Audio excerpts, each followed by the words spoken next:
Tomorrow, ICE agents are going to be deployed to airports across the country.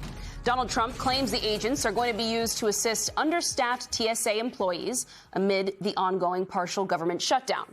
But it comes amid the wave of threatening language that we keep hearing from the president and concern that it's all masking an ulterior motive. This weekend, Trump posted that he would also have the ICE agents arrest people who have entered the United States without authorization, with a special focus once again on people from Somalia. Yesterday, Trump tried to lay blame on Democrats for not approving funding for the Department of Homeland Security, though Democrats have offered to fund every other part of the agency's operations, including the TSA, just not ICE. This is because they have a rare point of leverage to seek reforms after widespread outrage over agents in Minnesota killing 2 Americans in 2 separate incidents earlier this year. Meantime, White House border czar Tom Homan made the TV rounds this morning, confirming ICE is going to be heading into airports tomorrow while describing the role that they could play. Are ICE agents going to move into American airports starting tomorrow, Monday? Yes.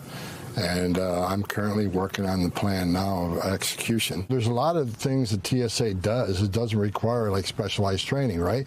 Like you have exit lanes where people leave the airport. Now people try to enter those exit lanes. That's a security breach. Well, an ICE agent can maintain those exits. And today, House Minority Leader Hakeem Jeffries made clear he does not support sending ICE agents to airports. Listen to this. The last thing that the American people need are for untrained ICE agents to be deployed at airports all across the country, potentially to brutalize or in some instances kill them. We've already seen how ICE conducts itself. These are untrained individuals when it comes to doing the current job that they have for the most part, let alone deploying them in close exposure and highly sensitive situations at airports across the country.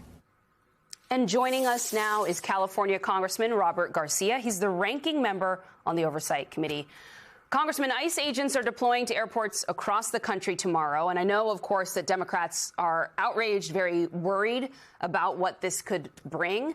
But in a strange way, I'm wondering if this could end up helping you make your exact point. And what I mean by that is ICE agents, they've been getting their money, getting paid. There's apparently so many of them that they're available on short notice to do a whole new job. And polling suggests that the more that Americans see them and interact with them, the less they like them. So I'm struggling to see the logic here, actually, if I'm Trump or any of his allies. Exactly right. And I think we should be real honest with the public as well. As we know, Donald Trump has supersized the ICE budget. It is larger than it has ever been. It's now a larger agency than all other agencies that do federal law enforcement combined. Just ICE alone, larger than the FBI, larger than most militaries around the world. That is the paramilitary force that Donald Trump has always been trying to create from day one. He wants to control and have his own control over this paramilitary domestic army that he is creating with his own rules, with less training, and with people loyal to him. So we should be very clear about what Donald Trump is trying to do. And now he has the ability, because of the funds that Congress has given him, to go out and deploy ICE whenever he wants, even when the whole department itself is, of course, struggling. We have a bill on the floor to fund every single piece of the department, including TSA, as was mentioned, as you all mentioned just a minute ago. And yet Republicans refuse to actually reform ICE in any way. They've murdered American citizens. They're targeting and harassing people across this country. They should not be in our airports, but we should be clear, this is exactly what Donald Trump wants. He wants his own military force. Congressman, what are you worried might happen if ICE agents are essentially filling the slots of TSA agents? Is it a concern that they will bring the same tactics that we've seen on the streets of Minneapolis, for example, to our airports? Is it just the idea that they have a lot of extra funding and that seems sort of egregious and that's what's objectionable? Like, what is it exactly that you are concerned about or that the American people should be concerned about? The single most important thing that our TSA agents do, and they are heroic in this work, is keep our airports and our flights and our air system safe. They ensure that people don't board airplanes with weapons. They make sure that suitcases and luggage are secure and don't have items that shouldn't be on our flights. They make sure unwanted folks or folks that may want to cause harm are not able to access our airports and our airfields. That is the job of a TSA agent. They're there to secure the way that we travel and fly. And why in God's name would we put folks that aren't trained to do that work? In fact, people that are now being trained less than they were trained 2 years ago, folks with less training that are giving massive bonuses on day one when they sign up to join ICE. Just to clarify, why are we doing this? Is the concern that they will just do a lousy job, like they'll make mistakes, they'll let threats through through the gate that shouldn't be there, or is it that is the concern is that they will be incompetent essentially because they don't have the training, or that they will be an actively malicious force in some sense? Look, I think both could be true. My biggest concern is the safety of those that fly and passengers, and why we would actually put folks that are not trained to keep passengers safe and our airports and airlines safe is crazy, let alone, of course, what we're seeing as far as the aggressive nature of these agents on American streets and in American cities. That, of course, is a huge concern. But the number one concern here should be the safety of the American public who are flying every single day all around the world. And why we would put people that are not trained to keep those airports and airplanes safe is crazy. The president should know better. His advisors know better. But Donald Trump wants to flex his ability to control ICE like he continued to do. When he can't control a police department, he sends in ICE. When he can't control what's happening at our airports, he's going to send in ICE. And we have to be very clear. When he can't control what's going to be happening at election centers around this country come November, he is going to send in ICE, and we should be clear-eyed about that.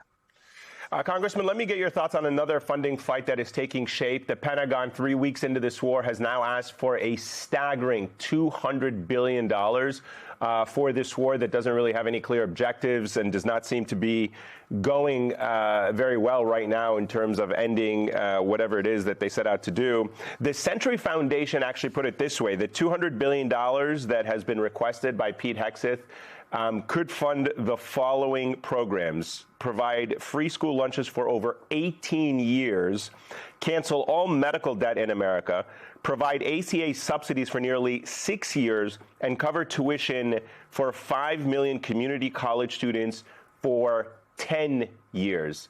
Unbelievable amount of money that the Pentagon is asking for. Do you think this money will be approved, and how can Democrats fight against that money being spent on this war? I've been opposed to this war from day one. I oppose a cent more for this war with no objective. And absolutely, Democrats should be united in opposing any amount of money, whether it's this $200 billion or whatever amount that gets sent up by the White House and the Pentagon. There is no objective here. I mean, Donald Trump doesn't even know, is this a war? Is this some type of strike? They can't decide what the mission is. None of our allies, of course, are on board. They've all deserted the United States. And we are actually causing also harm. We're also causing harm to the very people on the ground that are also trying to change their country. And so there's an enormous amount at stake here at this moment, and Democrats have to be united in opposing any more funding. We are concerned. We're hearing concerns right now that Donald Trump, of course, they're looking at escalating the war. They're talking about ground troops on the ground. We're losing American lives. Civilian lives are being lost. And we're also, as a country, right now causing massive destruction, not just to the regime. We can all agree the regime was terrible. We're causing destruction to infrastructure that people actually depend on to live, for their own economy, to survive. And so we shouldn't give them a penny more, and we've got to be opposed to it voraciously.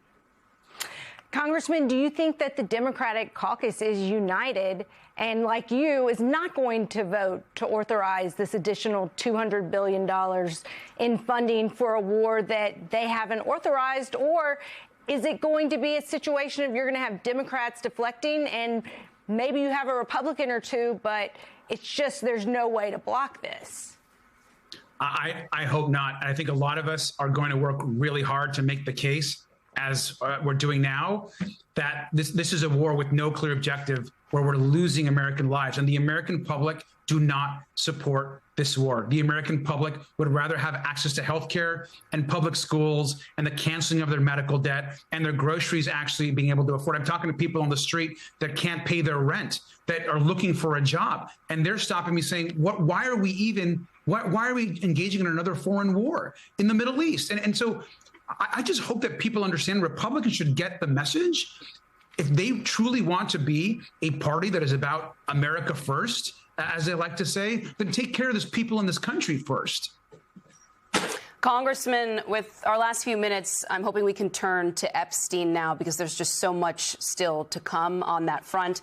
I know that you, Congressman Raskin, Congresswoman Pramila Jayapal, you sent a letter off to Attorney General Bondi today demanding that the DOJ implement a new process that could be in place as people review future files. But we're also waiting to see if she will comply with a subpoena and actually come and speak in front of lawmakers. People are eager to hear from someone who worked at the jail, the facility that Epstein was held in. So I want to get sort of a broad sense from you about the threads that lawmakers are really zeroing in on and what you hope to pull, but also kind of how you're going to make sure all those demands are met and that Bondi actually comes in front of all of you and is under oath. We've been very clear from day one that Pam Bondi has to come in front of our committee. Only 50% of the files are released, and she is leading a White House cover-up on behalf of Donald Trump.